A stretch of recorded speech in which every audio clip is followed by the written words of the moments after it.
Sir tackle சொல்கிறேன்ட்டேன். நான் உடனே சொன்னால் கட் பண்ணிட்டேன். என்ன டேக்கில் சரி ஓகே டேக் போச்சு. ஏனுங்க இந்த பாம்பத்துக்குள்ளே கையிட்டுங்களே ரொம்ப வருஷமாக கேட்டால் சொல்லிடுங்க அப்படிம்பேன். கடிச்சது விஷம் ஏறலம்பார். நான் உடனே சொல்லுவேன், விஷம் ஏறலிங்களா, மேலே போங்க பெரிய பாம்பு ஒன்று காத்துட்ருக்குது வில்லியை கைதட்டினார். சோழனில் தட்டி கொடுத்தாரு. இதுதான் டைரக்டர் ரைட்டர் அப்படின்னார். ஸோ அந்த மாதிரி அவர்கிட்ட ஒரு ஆசீர்வாதம் நல்ல வார்த்தைகளை வாங்கினதுனால எனக்கு ஒரு பெரிய விசேஷம். இப்போ விஜயை பற்றி சொல்லும் பொழுது எனக்கு வந்து விஜய் படத்தில் ஃபேமஸ் ஆனது வந்து மின்சார கண்ணா தான். யாருங்க ஒரு புறாவுக்கே பெல் அடிச்சு வராச்சேன்னு கண்டினியூவாக டைலாக் பேசுவேன். இன்றைக்கி நான் தமிழ்நாட்டுக்குள்ளே எங்கே போனாலும் என்னை பாம்பு பொத்துன்னு கூப்பிடுவாங்க. இதே நான் கேரளாக்குள்ளே போனேன்னா விஜய் ஃபேன்ஸ் அங்கே அதிகம். பின்ன நீங்களெல்லாம் புறாவுக்கு பெல் அடிச்சதுன்னு கேட்பாங்க. அவங்க அப்படி கேட்பாங்க. இங்கே வந்து பாம்பு, இங்கே பாம்பு பொத்து, அங்கே புறா. ஆக என்னை வந்து பறவையும் மிருகமும் ஆக்கிட்டாங்க. அவ்வளோதான். நன்றி. ரொம்ப நன்றி சார். தேங்க்யூ. ரஜினிகாந்துக்கு பாடல் எழுதும்போது என்ன மாதிரி அம்சங்கள்லாம் அதில் இடம்பெறணும் அப்படின்னு நீங்கள் முடிவு பண்ணீங்க? ரஜினி சார் வந்து அவருக்கு ஓப்பனிங் சாங் எழுதுறதுக்கு ஏறக்குறைய சில டெம்ப்ளேட் இருக்கும். ஏன்னா அவர் வந்து அப்படி ஓப்பனிங் சாங் பல பேர் ஏற்கனவே பார்ப்போம். ஆமாம், நிறைய இருந்திருக்கு. இதில் வந்து கொஞ்சம் தமிழ் உணர்வை சேர்க்கணும் அப்படிங்கிறது என்னுடைய தனிப்பட்ட விருப்பமாகவும் இருந்தது. அதில் வந்து கீழடிக்கு பக்கத்தூர் வாரி தரும் வைகையாறு நித்த நித்த நெல்லுச்சோறு நம்ம தாளடிக்கும் களத்தில் தப்பி போன நெல்லை வச்சு பசி யாரும் 10 ஊர் என்று எழுதினேன். அதாவது அப்படி அதாவது இந்த சோழ வளநாடு எப்படி இருந்தது, தஞ்சை வளநாடு எப்படி இருந்தது சொல்லுவாங்க. அதெல்லாம் வந்து அதுக்குள்ளார அந்த பாடலில் வந்து இது பண்ணியிருந்தேன். நார்மலாக இருக்கிற மாதிரியும் ரஜினிகாந்த் சாரோட ரசிகர்கள் ரசிக்கிற மாதிரியான அம்சங்களும் சேர்த்து அவருடைய அவர் நடந்த ஸ்டைலு, போன ஸ்டைலு, சிரிச்சா ஸ்டைலு, பேசினா ஸ்டைலு அப்படிங்கிறத பற்றியும் அந்த பாடல் முழுக்க நான் எழுதியிருந்தேன்.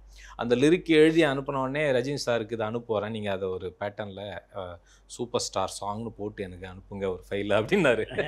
அப்படி போட்டு அனுப்பிச்சிருந்தா அதை அவருக்கு ரஜினி சாருக்கு அனுப்பிச்சிருந்தா ரொம்ப பிடிச்சிருந்தது அப்படின்னாங்க. வாய்ஸ் இன்னும் நாங்கள் பிளான் பண்ணோம். ஆக்சுவலி அண்ணாத்தால அவரை பாட வைக்க முயற்சி பண்ணோம். அவர் வந்து எப்படியாவது இந்த படத்தில் ஒரு பாடலை பாட வைக்கணும்னு அவர் ரஜினி சாரும் ஓகே சொல்லிட்டார். பாடுறேன் அப்படின்னு சொல்லிட்டாரு. அதுக்காக நாங்கள் ஒரு பாட்டை கம்போஸ் பண்ணி எழுதினேன். எழுதிட்டு எல்லாம் அது பண்ணப்போ தான் அந்த கொரோனா காலம் வந்துருச்சு. அதுக்கு பிறகு யாரும் வரைய முடியல. அந்த பாட்டு அப்படியே அந்த பாட்டு எழுதின பாட்டு கம்போஸ் பண்ண பாட்டு அப்படியே பயன்படுத்தாமே போயிடுச்சு அந்த படத்தில். நிஜமாக அந்த பாட்டு வந்திருந்தா அவர் பாடல இன்னொரு பாடலாக இருந்திருக்கும். ஆக்சுவலி அவர் ரொம்ப அரிதினும் அரிதாக தான் பாடியிருக்காரு இல்லைங்களா. அப்படி வந்து அது ரொம்ப ஒரு முக்கியமான பாடலாக ரொம்ப நல்ல சாங். ஆக்சுவலி இமான் ரொம்ப அற்புதமாக கம்போஸ் பண்ணியிருந்தார். படையப்பா படப்பிடிப்பு தளத்தில் ரஜினிக்கும் ரவிக்குமாருக்குமான இன்ட்ராக்ஷன் எப்படி இருந்தது? நல்லா, அதாவது ரஜினி சார் மேலே இவருக்கு இப்படி தான் கதை பண்ணினா தான் ரசிகர்கள் நம்புவாங்க அப்படிங்கிற ஒரு தன்னம்பிக்கையோடு இருந்த இயக்குனர் தான் கே. ரவிக்குமார். இவரை வச்சு இவர் இயக்கத்தில் நம்ம நடித்தோம்னா நிச்சயமாக வந்து ஒரு குடும்பத்தோடு வந்து படம் பார்ப்பாங்க. அந்த அளவுக்கு ஒரு ஸ்கிரிப்ட் பண்ணுற ஒரு டைரக்டர்னு இவர் மேலே நம்பிக்கை வச்சார். சார் வணக்கம். வணக்கம் சார், நான் இக்பால் கோயம்புத்தூர்லேருந்து பேசுகிறேன். சொல்லுங்க இக்பால். அனுபவம் சார், உங்களுடைய இன்னும் படங்கள் பண்ணியிருக்கலாம் சார். ஏன்னா உங்களுடைய படங்கள் எல்லாமே நல்ல அருமையாக பண்ணியிருக்கீங்க நீங்கள். டைரக்ஷன் தானே? டைரக்ஷன் தான். ஆமாம் ஆமாம் சார். ஏங்க நான் பண்ண மாட்டேன்னு சொல்லவே இல்லைங்க. நான் பண்ண மாட்டேன்னு சொல்ல, நான் வந்து இயக்குனராகி சொந்தமாக நினைவுச்சினார் ஒரு படம் எடுத்ததுக்கு பிறகு அதுக்கு பிறகு வந்து மேட்டுப்பட்டி மீராசுன்னு ஒரு படம் பண்ணேன். அதுக்கப்புறம் ராமராஜ் அவர்களை வைத்து அண்ணன் படம் பண்ணேன். எல்லாமே நல்ல படம் தான் சொன்னாங்க. ஆனால் நல்ல படம் எடுத்த டைரக்டர் யாருமே கூப்பிடாம விட்டாங்க. அப்போது நான் டைரக்ஷன் பண்ண மாட்டேன்னு சொல்லவே இல்லை. டைரக்ஷன் தான் பண்ணணுங்கிறத இன்னைக்கு வரைக்கும் எனக்கு ஆசை. நான் இன்றைக்கும் நான் ஒரு இயக்குனர் தான் சொல்லிக்கணும் ஒழிய நடிகன் சொல்லிக்கிறது இல்லை. அதுக்காக நான் குறையா சொல்ல நடிகரை. பட் ஒரு இயக்குனர் அப்படிங்கிறத எல்லாரையும் ஆட்டி படைக்கிற ஒரு கேரக்டர். அவர் தான் ஹெட் மாஸ்டர் இல்லைங்களா, அவர் தான் பிரின்சிபல். அந்த போஸ்ட் ஓகேவா இல்லை இது வந்து ஓகேவா? ஏன் நான் இயக்குனராக வந்தாங்கிறது இப்போ இந்த நேரத்தில் உங்களுக்கெல்லாம் சொல்லிடுறேன். நீங்களும் ஒரு கோயம்புத்தூர்காரு. கோயம்புத்தூரில் இப்போ வந்து Pachairaja studio, central studio famous கோயம்புத்தூரில். நான் சொல்கிறது பிஃபோர் 70s 60s எல்லாம் அது ரொம்ப ஃபேமஸ்ஸு. அப்போ வந்து எல்லா நடிகர்களும் அன்று இருந்த பழைய தமிழக முதல்வர் கருணாநிதி அவர்களிருந்து எம்ஜிஆர் அவர்கள், சிவாஜி கணேசன், ஜெமினி கணேசன் எல்லா ஆர்டிஸ்ட்டுமே அங்கே ஷூட்டிங் வருவாங்க. அந்த ஷூட்டிங்கை பார்க்குறதுக்கு சிவாஜி கணேசன் அவர்கள் நடித்த ஒரு ஷூட்டிங் பார்க்குறதுக்காக எங்களுடைய ஸ்கூல் கரஸ்பாண்டன்ட் பங்களாவில் ஷூட்டிங். அதே ஒவ்வொரு கிளாஸாக 40 பேரை கொண்டே உட்கார வச்சு ஷூட்டிங் காமிச்சாங்க. நாங்கள் 40 ஸ்டூடெண்ட்ஸ் போயிருக்கோம். அப்போ நான் வந்து படிக்கிறது செகண்ட் ஸ்டாண்டர்டு தான் படிக்கிறேன். அந்த படம் ஷூட்டிங்கு ஒரு ரேக்லா வண்டி இருக்குது. அதில் ஒருத்தர் உட்காந்து ஓட்டிகிட்டு வர்றாரு. அதே ட்ரெஸ்ஸை போட்டு சிவாஜி சார் அங்கே பக்கத்தில் உட்காந்து, பக்கத்தில் பத்மினி அம்மா அவர் அங்கே உட்காந்துருக்காங்க. ரேக்லா வண்டி ஒன்று ட்ரெயில் கொடுத்துட்ருக்காங்க. அப்போ சினிமானா எனக்கு தெரியாது, ஷூட்டிங்னா என்னன்னு தெரியாது. அவர் ட்ரெயில் கொடுத்ததுக்கப்புறம் தான் சிவாஜி போய் அது மேலே உட்காந்து ஓட்டுற மாதிரி ஓட்டிருக்காரு. ஆனால் அதுக்கு முன்னாடியே வந்து இவங்க உட்காந்து பேசிகிட்டு இருக்கும் பொழுதே வந்து ஒரு பிளைமோத் கார் வந்து நிற்குது. அந்த கார்லேருந்து ஒருத்தர் இறங்குறாரு. யாருன்னு பார்த்தீங்கன்னா ஸ்ரீராமுல் நாயுடு. அவர் தான் ப்ரொடியூசர் அண்ட் டைரக்டர். அவர் வந்த உடனே சிவாஜி சார்லேருந்து எல்லாருமே எந்திரிச்சு கையெடுத்து கும்பிட்றாங்க, வாங்க முதலாளின்னு. எல்லாருமே ஹோல் யூனிட் பின் ட்ராப் சைலண்ட் ஆகுது. அப்போ தான் தெரியுது இவர் தான் ஒரு ப்ரொடியூசர் அப்படின்னு. அவர் போய் ஒரு சேரில் உட்கார்றாரு. அப்படி என்ன ஸ்டீல் சேர், இந்த மடக்கு சேர். அது வந்து ஒரு மிடில் கிளாஸ் ஃபேமிலி வாங்குறதே கஷ்டம் அந்த காலத்தில். அது வச்சுருந்தாவே பெரிய ராயல் ஃபேமிலி மாதிரி தான். அந்த சேர் பின்னாடி ஒரு கிளாத் போட்டிருக்கு. அதில் போய் அவர் உட்கார்றாரு ஸ்ரீராம நாயுடு. பின்னாடி எழுதியிருக்கு டைரக்டர்னு. செகண்ட் கிளாஸுங்களாம் எழுத்து கூட்டி படிக்கிறோம். டைரக்டர் படித்தது தாங்க. அடுத்த செகண்ட் என்னோட தாட்டு, பள்ளிக்கூடத்தில் ஹெட்மாஸ்டர் அப்படியே ஒரு ரோந்து வந்தார்னா எல்லாரும் பின் ட்ராப் சைலண்ட் ஆகும். இங்கே இத்தனை பெரியவங்க இருக்கும் பொழுது ஒருத்தர் வந்து ஒரு ஸ்டேட்டில் உட்காரும் பொழுது அவ்வளோ பின் ட்ராப் சைலண்ட். போனால் இந்த வேலைக்கு தான் போகணும், அந்த வயசுலேயே முடிவு பண்ணு. அப்படி தான் இயக்குனர் ஆனது. இதுக்கப்புறம் நிறைய சினிமாக்களாக பார்த்து நடிக்கிற ஆர்வமே எனக்கு இல்லை, இயக்குனர் ஆகணும்.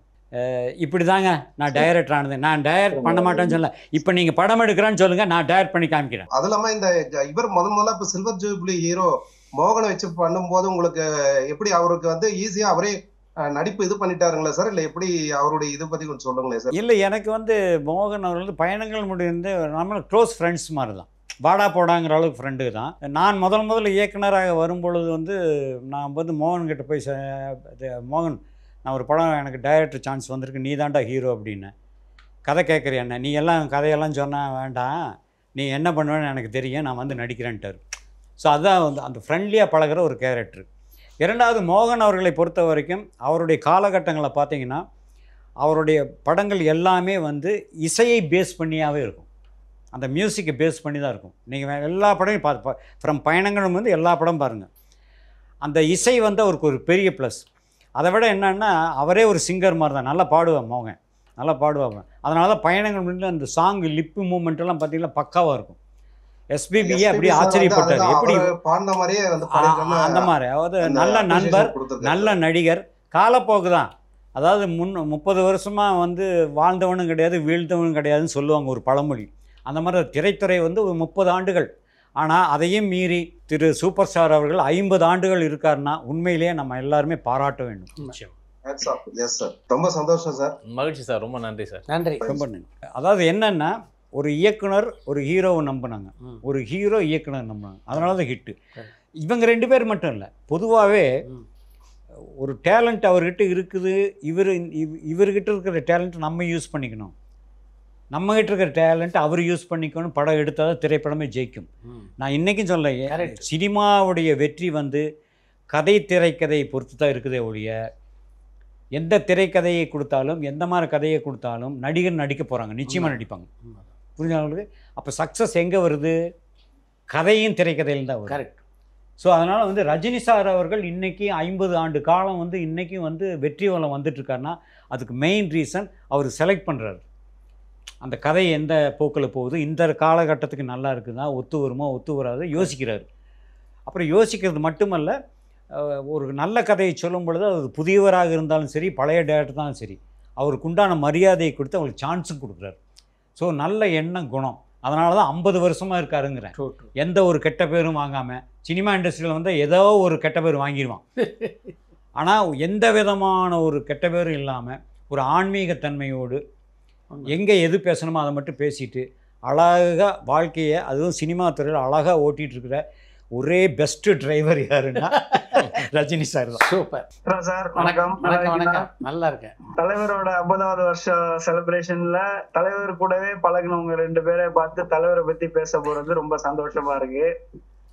ஏன்னா எனக்கு விவரம் தெரிஞ்சு நான் ஒரு ஆணை நான் ரசிக்கிறேன், ஒரு இம்ப்ரெஷன் எனக்கு வருதுன்னா அது அண்ணாமலை படத்துல இருந்து அது அவர் தான். எனக்கு 4 வயசுல அவர் மாதிரி கையில கொட்டு வச்சுக்கிட்டு ஒரு ஒயிட் அண்ட் ஒயிட் அதை போட்டுட்டு நான் வந்தேன்டா பால்காரன் பாட்டு பாட்டு ஆடிட்டு இருந்திருக்கேன். அந்த வீடியோ எல்லாம் இருக்கு, அப்ப எடுத்தது. ஓ, அப்ப 4 வயசா உங்களுக்கு? அண்ணாமலை படம் வரும்போது எனக்கு 4.5 வயசு. அண்ணாத்த படத்துக்கு நீங்க அவருக்கு பாட்டு எழுத போறீங்கன்னு உங்களுக்கு முதல் தடவை அந்த ஒரு விஷயத்த நீங்க வந்து உங்கள்ட்ட தெரிவிக்கும் போது உங்களோட சந்தோஷம் எந்த அளவுக்கு இருந்துச்சு? நிச்சயமா ரஜினி சாருக்கு எழுதணுங்கிற ஆர்வம் எனக்கு நீண்ட நாளாக இருந்தது உண்டு. என்ன ஒன்றுனா திடீர்னு வந்த வாய்ப்பு இல்லை. அது எப்போ வந்து சிறுத்தை சிவா அவர்கள் ரஜினி சாரோட படம் பண்ண போகிறாருன்னு தெரிஞ்சதோ நிச்சயமாக வந்து ரஜினி சாருக்கு நம்ம பாட்டு எழுத போகிறோம் அப்படிங்கிற இது இருந்தது. அப்போ பூஜா அன்னைக்கு சந்திக்கிறப்போ ரொம்ப பெரிய மகிழ்ச்சியாக இருந்தது. அறிமுகப்படுத்தி வச்சப்போ ரொம்ப தலைவர். அதுக்கு முன்னாடியும் நாங்கள் மேடைகளை பகிர்ந்து கொண்டிருக்கிறோம். பல மேடைகளில் சூப்பர் ஸ்டார் இருக்கிற மேடைகளில் நான் பேசியிருக்கேன், எல்லாம் இருந்திருக்கு, அப்படி வாய்ப்புகள் இருந்திருக்கு. ஆனால் அவரோட சேர்ந்து பணியாற்றுறோம் அப்படிங்கிறது வந்து அது முதல் முறையாக அமைஞ்சது. நிஜமாகவே எனக்கு ரொம்ப பெரிய மகிழ்ச்சி. ஏன்னா சிறு வயதுலேருந்து நாம் காதலித்த ஒரு நடிகர், ஒரு ஹீரோ. அப்படி எங்கள் அண்ணனே வந்து அவர் கூட சேர்ந்து புகைப்படம் ஒன்று எடுத்து வச்சிருப்பார். அந்த ஃபோட்டோ எங்கள் வீட்டில் ரொம்ப நாளாக நாங்கள் பாதுகாத்து வைத்து கொண்டிருக்கிற ஒரு ஃபோட்டோ அது. நார்த் இந்தியாவில் ரஜினி சார் ஏதோ ஒரு ஷூட்டிங்கு போகிறப்போ அவரோட சேர்ந்து அவர் ஒரு ஃபோட்டோ எடுத்து வச்சுருந்துருப்பார். அது எங்கள் வீட்டில் ரொம்ப நாளாக இருந்துக்கிட்டு இருக்கு. அதே போல் ரஜினி சார் கூட சேர்ந்து பாட்டு எழுதுறதுன்றது ஒவ்வொரு பாடலாசிரியனுக்குமே ஒரு மிகப்பெரிய ஒரு மைல்கல் தருணம் தான். அதுக்காக ரஜினி சாரை சந்தித்ததும், அவருக்கு பாட்டு எழுதுனதும், அவர் அந்த பாட்டு பிடித்திருக்கிறது என்று சொல்லி பகிர்ந்து கொண்டதும் என்னுடைய வாழ்வில் ரொம்ப ரொம்ப பசுமையான ரொம்ப அற்புதமான நினைவுகள் அப்படின்னு நான் நினைக்கிறேன். அதை ஒரு ரஜினி சாரோட தீவிர ஃபேனோட பகிர்ந்துக்கிறது இன்னும் சந்தோஷமா இருக்கு. ரொம்ப சந்தோஷம். ஏன்னா அது ஒரு மைல்கல். எஸ்பிபி சார் தலைவருக்கு பாடின அந்த ஒரு பாட்டு, கடைசி பாட்டு. எஸ்பிபி சாரோட குரல் அதுல இன்னும் அது ஒரு மேஜிக்கா இருக்கும். ஏன்னா வருஷலா பேட்டை தர்பார் அதுக்கப்புறம் அண்ணாத்தைக்கு அவர் பாடும் போது அது என்னமோ அண்ணாத்த சாங் வந்து அந்த 2 பாட்டோட கொஞ்சம் இன்னும் ஸ்பெஷலா இருக்கிற மாதிரி இருக்கும். அது ஆக்சுவலா என்னன்னா அந்த நீங்க அதுல யூஸ் பண்ணிருக்க வேர்ட்ல பாத்தீங்கன்னா பாசக்காரா, நெசக்காரா, வேலைக்காரா அப்படிங்கிற அப்படியே அவரோட நடிச்ச படம் வேலைக்காரனா இருந்தாலும் அந்த அவரை வந்து அந்த டைம்ல அவர் அப்படிதான் அப்படிங்கிற ஒன் வேர்டுல அவரை எக்ஸ்பிளைன் பண்ற மாதிரி எழுதியிருப்பீங்க. அது கோரஸ் வந்து உலகினில் அழகு எது சொல்லவா, எதிரிக்கும் உதவும் குணம் அல்லவா, உயர்தர வீரம் எது சொல்லவா, நம்ம தப்ப ஒப்புக்கிறது தான் மிகப்பெரிய வீரம் அப்படின்றது அந்த பாட்டில் வரும். அதை வந்து எஸ்பிபி சார் அவ்வளோ ரசிச்சார். அந்த பாட்டை பாடும்போது யார் லிரிக்ஸ்ன்னு கேட்டுட்டு நான் அப்போ தான் உள்ள நுழையிறேன், கூப்பிட்டு அந்த வரிகளை கேட்டு அவ்வளோ ரசிச்சார். அது ரொம்ப முக்கியமான பாட்டு. எனக்கு ரஜினி சாருக்கு எழுது சிறப்பான பாடலாகவும் அமைஞ்சது. எனக்கு பெரிய மகிழ்ச்சி. ரொம்ப சந்தோஷம் சார். நன்றி. அனுமோகன் சார் சொல்லுங்க. உங்களுக்கு ரஜினி சார் கூட உங்களை பாராட்டுன ஒரு விஷயம், அனுமோகன் நீங்க தாறுமாறு அனுபவம், நீங்க நல்லா பண்ணிருக்கீங்க அப்படின்னு தலைவர் உங்களை பாராட்டின ஒரு இன்சிடென்ட் எது இருந்தா சொல்லுங்க. ஃபர்ஸ்ட் படமே எனக்கே பெரிய ஷாக்கான விஷயம்தான். படையப்பா படம் முடிச்சுட்டு ஃபர்ஸ்ட் காப்பி ரெடி ஆகி முதல்ல வந்து ரஜினி சார் படம் பார்த்துருக்காரு. அப்போ வந்து செல்ஃபோன்லாம் கிடையாது, வீட்டில் லேண்ட்லைன் ஃபோன் தான். திடீர்னு ஒரு ஃபோன் வந்தது. படம்லாம் முடிஞ்சு ப்ரிவியூலாம் போட்டிருந்தாங்க. அது ஃபஸ்ட்டு ரஜினி சார் தான் போட்டு காமிச்சார் டைரக்டர் சார். ஃபோன் வந்தது. ஃபோன் பண்ணேன், யாருங்க, ஹலோ அப்படிங்கிறேன். நான் ரஜினி பேசுகிறேன் அப்படின்னாரு. சார் எனக்கு ஆச்சரியம் போச்சு. ஒரு சூப்பர் ஸ்டாரு எனக்கு ஃபோன் பண்ணி நான் ரஜினி பேசுகிறேன், எவ்வளோ பெரிய சந்தோஷம். அப்படி ஷாக் ஆகிட்டேன். நான் வடிவேல் சொன்னேன், ஷாக் ஆகிட்டேன். சார் சொல்லுங்கள் சார் அப்படின்னு. அனுமன் அவர் ஸ்டைலில் படம் பார்த்தேன், சூப்பர், நல்லா வந்திருக்கு. இந்த படம் ரிலீஸ்க்கு அப்புறம் 3 பேர் தான் பேசப்படுவார்கள்னார் அவரே. சார் என்ன சார் சொல்லுங்கள் சார் அப்படின்னு. Number 1 Ramya Krishnan, number 2 myself, number 3 அனுமோகன்னார். ஃபோன் கீழே விழுந்துருச்சுங்க. உண்மையிலே நான் விழுகலை, நல்ல வேலை. ஃபோன் அப்படி கீழே விழுந்துச்சு. ஏன்னா ஒரு சூப்பர் ஸ்டார் ஒரு படத்தில் அவரோட நடிச்சிருக்கேன். எத்தனையோ சிவாஜி சார்லாம் நடிச்சிருப்பார் அதில். ஆனால் எல்லாரையும் விட்டுட்டு அந்த படத்தில் எந்த கேரக்டர் நிற்குதுன்னு வாட்ச் பண்ணியிருக்கான்னு பாருங்கள். அதுலேயும் ஒரு பெருந்தன்மை பாருங்கள். அந்த படத்துடைய மெயின் நம்பர் 1 ஆர்டிஸ்ட் யாருன்னா ரம்யா கிருஷ்ணாங்கிறார். அந்த கதைக்கு அவள் தான் மெயின். அப்போ எவ்வளோ ஒரு திரைக்கதை ஞானம். இந்த படம் இதனால தான் ஜெயிக்கிற ஒரு ஞானஸ்தான். 2வது மைசெல்ஃபுங்கிறார், தன்னை தாழ்த்தி கொண்டு சொல்கிறார். 3வது கொடுத்தாரு பாருங்க. அதில் எத்தனை ஆர்டிஸ்ட் நடிச்சார், ரமேஷ் கண்ணா, சிவாஜி சார், நாசர், அவங்க ராதா ரவியன், எத்தனை பேர். ஆனால் எல்லாரையும் விட்டுட்டு 3வது ஆள் நீதாயா, இந்த படத்துக்கு நீதாயானார். இந்த ஒரு பாராட்டே போதும். என்னால் என்ன சார் இப்படி சொல்கிற, அந்தளவுக்கு ஃபேமஸாக எனக்கு அப்படியே மைண்டு உருட்டிகிட்டே இருக்குது. ஃபஸ்ட்டு டே ஆல்பர்ட் தேட்டரில் படம் பார்க்க போகிறேன். தேட்டருக்கே போனேன். அவர் சொன்னது எந்த அளவுக்கு போனால் இன்டர்வல்லையே எனக்கு ரசிகர்கள் அத்தனை பேர் ரசிகர்கள் ஆகிட்டாங்க. அவர் சொன்னது நடந்ததுங்கிறேன். ஏன்னா ஒரு ஓப்பன் டாக் அவர்கிட்ட. அவர் மைண்டில் என்ன நினைக்கிறாரு அது ஓப்பனாக சொல்லிடுவார். ஸோ அவரோட நடித்தது, அவரோட பழகியதெல்லாம் உண்மையிலே பெரிய விஷயம். படையப்பா படத்துக்கு அப்புறம் நான் லிங்கா படத்துக்கு போனேன். அவருடைய பெருந்தன்மை சொல்கிறேன். அந்த படத்துக்கு ஷூட்டிங் போகிறேன். அவங்களாம் முதலே போயிட்டாங்க. நான் ஒரு வாரம் கழித்து தான் போனேன். போகும்போது ஷூட்டிங் ஸ்பாட்டில் அவர் 10 பேர் உட்காந்து பேசிகிட்டு இருந்தார். நான் எதாச்சும் அவர் பார்த்தேன்னா அவர் என்னை பார்த்த மாதிரி இருந்தது. வணக்கம் சார் அப்படின்னு அவர் அப்படின்ட்டு மறுபடியும் பேச ஆரம்பிச்சார். நான் கிராஸ் பண்ணி போயிட்டேன். போனோடனே பக்கத்தில் இருக்கிற சொல்கிறார், சார் உங்கள் விஷ் பண்ண அனுமோகன் வந்துரு. அஜிஷோ அப்படின்னு அங்கேருந்து எந்திரிச்சு ஓடி வந்து, சாரி அனுமோகன், நான் உங்களை வந்து கவனிக்கலை அப்படின்னா. எவ்வளோ பெருந்தன்மை, எவ்வளோ பெரிய சூப்பர் ஸ்டாரு நினச்சி பாருங்க. இந்த பெருந்தன்மை, பழகும் குணம், அடுத்தவங்களுக்கு ஹெல்ப் பண்ணணும், புதுசாக வர்றவங்கள நம்மளும் தூக்கி விடணும். நம்ம கூட நடிக்கும் பொழுது அவர்களால் நானும் தப்பிச்சுக்கலாங்கிற ஒரு எண்ணம். ஏன்னா அப்கமிங் ஆர்டிஸ்ட்டுக்காக, அப்கமிங் டைரக்டராக நம்மளும் இன்னி சினிமா துறையில் இருந்துட்டுருக்கணும் ஒரு நல்ல எண்ணம். இதெல்லாம் இருந்ததுனால தான் 50 ஆண்டுகள் வந்து ரொம்ப சிறப்பாக இன்னைக்கு வரைக்கும் சூப்பர் ஸ்டாராக இருக்குது. கதையை எதுவும் ரஜினி சார்கிட்ட சொல்ல உங்களுக்கு வாய்ப்பு கிடைச்சிருக்கா? நீங்க டைரக்டரா இருந்துட்டு அவருக்கு எதுன்ற ட்ரை பண்ணீங்களா? அவருக்கு கதை சொல்றீங்க. நினைவு சின்ன கதை ரெடி பண்ணும்போதே ரஜினி நினச்சி தாங்க பண்ணினேன். அப்போல்லாம் அவர் டேட் கிடைக்கிறதுலாம் ரொம்ப சிரமம். சரி அவரை விட்டோம்னா சரி அடுத்தது கமல் சார் சரி வருவார். நாங்கள் அப்படி தான் யோசிப்போம். ஆனால் என்னென்னா ஸ்கிரிப்ட் எழுதும் பொழுதே எந்த இயக்குனராக இருந்தாலும் ரைட்டராக இருந்தாலும் என்ன தெரியும் நினைப்பாங்க, இவர் நடித்தா நல்லா இருக்குன்னு தான் நினைப்பாங்க. ஆனால் இன்றைக்கும் தன்னுடைய நடிப்பை குறைவில்லாமல் நிறைவாகவே செய்யும் ஒரே சூப்பர் ஸ்டார் ரஜினி சார் அவர்கள் தான். நன்றி, ரொம்ப நன்றி சார். ஒரு பாடல் எழுதுறதுக்கு முன்னாடி முழு கதையும் தெரிஞ்சுக்கணும் அப்படின்னு ஆசைப்படுவீங்களா, இல்லை அந்த காட்சி மட்டும் தெரிஞ்சால் போதும்னு நினைப்பீங்களா? அது அந்த சூழலை பொறுத்து தான் சார். இப்போ வந்து ஒரு பாட்டு ஓப்பனிங் சாங்கு அப்படின்னா ஓகே, ஹீரோ யாருன்னு தெரிஞ்சால் போதும். ஐட்டம் சாங்கு ஹீரோ கூட யாருன்னு தெரிய வேணாம். குறைந்தபட்சம் எந்த பொண்ணு ஆடு அது மட்டும் தெரியும். அது கேட்பீங்களா? அது சில நேரங்களில் யாருப்பா அப்படின்னு இப்போ சமந்தா ஆடுறாங்கன்னா அது ஒரு இது, இப்போ தமன்னா ஆடுறாங்க இந்த பாட்டுக்கு, அல்லது இது மாதிரி இதுக்குன்னு ஒரு ஸ்பெஷல் ஐட்டம் சாங்க்காகவே ஒரு பெரிய ஹீரோயினை கொண்டு வரோம் அப்படின்னா அந்த பாட்டுக்கு இன்னும் முக்கியத்துவம் தராங்க அப்படின்ற மாதிரி. இப்போ அந்த டேடி மம்மி வீட்டிலலாம் பார்த்தீங்கன்னா முமைத் கான் பண்ணியிருப்பாங்க, கூட விஜய் சார் பண்ணியிருப்பாங்க. இது மாதிரி என் பேர் மீனா குமாரிக்கும் அவங்க பண்ணியிருப்பாங்க. அது மாதிரி யார் அந்த ஹீரோயின் பண்ணுறாங்க அப்படிங்கிறத பொறுத்து அந்த பாடலை வடிவமைக்கிறது உண்டு. இப்போது ஒரு படத்தினுடைய ஜீவாதாரமான கருத்தை சொல்கிற ஒரு பாடல்னால் முழு கதையும் நமக்கு தெரியணும். அதனுடைய மைய பாடல் தீம் சாங் எழுதுகிறோம் அப்படின்னா அந்த படத்தினுடைய முழு கதையும் தெரிஞ்சால் நம்ம வந்து அதை வந்து செய்யலாம் அப்படிங்கிறது. அப்படி தான்.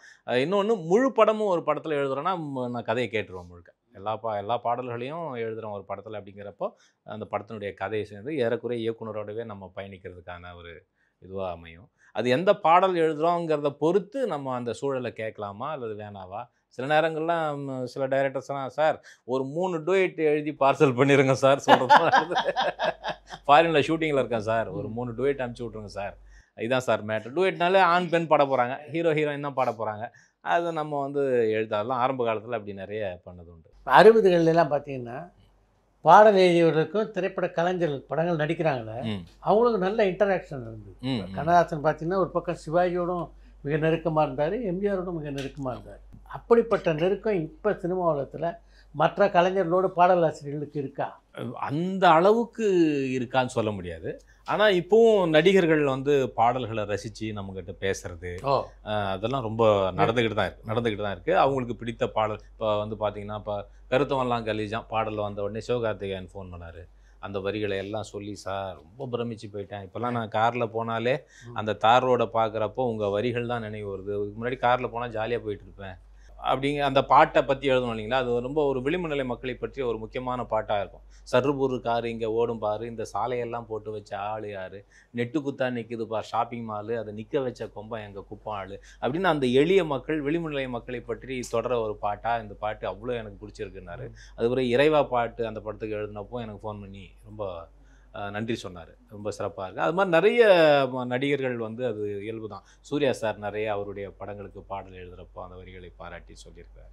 கார்த்தி சார் ரொம்ப சொல்லியிருக்காரு. ஒரு முறை சிவகுமார் அவர்கள் எனக்கு உன்னுடைய வரிகள் எனக்கு கண்ணதாசனை நினைவுபடுத்துகிறது அப்படின்னு சொன்னார்.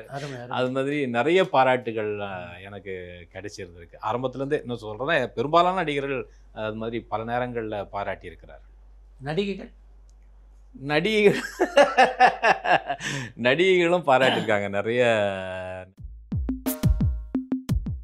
நண்பன் படத்தில் என் ஃப்ரெண்டை போல யாரும் மச்சான் பாடல் ஒரு மிகப்பெரிய வெற்றியை பெற்றிருந்தேன். அப்போ ஒரு விருந்து நிகழ்வில் சங்கர் சார் எங்களுக்கு அரேஞ்ச் பண்ணியிருந்தார். அந்த நிகழ்ச்சியில் நானும் முத்துக்குமாரும் வந்து ஒரு ஓரத்தில் உட்காந்து சாப்பிட்டுக்கிட்டு இருந்தோம். அப்போ விஜய் சார் அங்கே வந்தார். அதாவது ஒரு காலத்தில் வந்து இயக்குனர் பேர் சொன்னால் தெரியாது. அந்த காலங்கள்லேருந்தே நடிகர்கள் சொல்லி தான் படத்து பேர் சொல்லுவாங்க. இந்த நடிகர் நடித்த ஒரு படத்து பேர் சொன்னீங்கன்னா நடிகரை தான் சொல்லுவாங்க. ஆனால் அதையே அப்படியே மாற்றினவர் முதல்ல. நீங்கள் நினச்ச படையப்பா படத்தை பொறுத்த வரைக்கும் சிவாஜிக்கும் ரஜினிக்குமான ரிலேஷன்ஷிப் எப்படி இருக்கு? ஏங்க அவர் ரஜினி சார் பேரே சிவாஜி ராவ். கரெக்ட். இவர் சிவாஜி கணேசன், அவர் சிவாஜி ராவ். அப்போ நட்பை பற்றி கேட்கவே வேண்டாம். அதாவது பரபரப்பான சினிமா செய்திகள், நட்சத்திரங்களின் பேட்டிகள், சினிமா வரலாறு ஆகியவற்றை பார்க்கவும் படிக்கவும் உங்களுக்கான இணையதளம் touringtalkies.co.